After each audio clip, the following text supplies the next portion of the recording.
জাতীয় নাগরিক পার্টির দক্ষিণাঞ্চলের মুখ্য সংগঠক হাসনাত আব্দুল্লাহ বলেছেন, একটি পক্ষ সংস্কারের বিপক্ষে অবস্থান নিয়ে ষড়যন্ত্র করছে।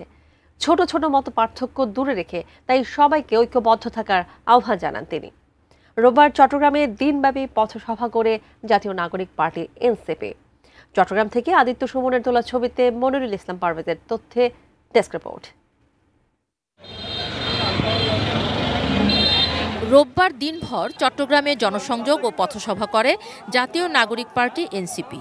সকালে নগরীর ২ নম্বর গেট বিপ্লব উদ্যানে এনসিপির দক্ষিণাঞ্চলীয় মুখ্য সংগঠক হাসনাত আব্দুল্লাহ বলেন, বিচার সংস্কার ও আগামী নির্বাচন নিয়ে নিজেদের ভাবনা মানুষকে জানানোর জন্য এবং গণমানুষের ভাবনা জানতে জাতীয় নাগরিক পার্টি পথসভা করছে।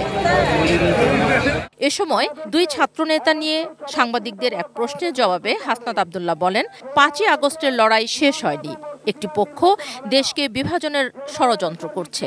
আমরা ভেবেছিলাম ৫ই আগস্ট আমাদের এই লড়াই সংগ্রাম শেষ হয়ে গিয়েছে, কিন্তু দুর্ভাগ্যজনক বিষয় আমরা দেখছি একটা পক্ষ সংস্কারের বিপক্ষে অবস্থান নিয়েছে, একটা পক্ষ আবার দেশটাকে বিভাজনের ষড়যন্ত্রে লিপ্ত হয়েছে। কিন্তু আমাদের দেশবাসীকে ঐক্যবদ্ধ থাকতে হবে, আমাদের ঐক্যবদ্ধভাবে আমাদের এই দেশটাকে সমন্বিতভাবে আমাদের করতে হবে।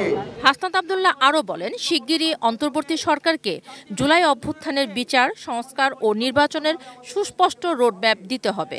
তিনি বলেন, সবাই পুলিশের উপর ক্ষুব্ধ, কিন্তু পুলিশকে যারা জনগণের বিরুদ্ধে দাঁড় করিয়েছে তাদের বিরুদ্ধে কেউ কথা বলে না।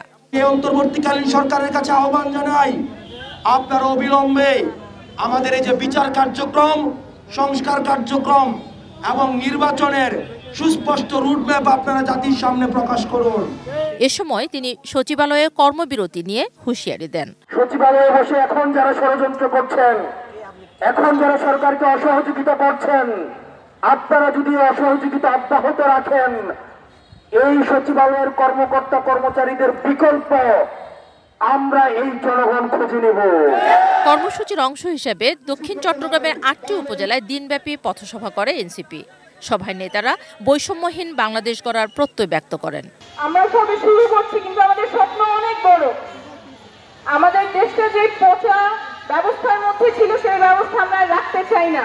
Mirza Monalisa, desk report, ATN news.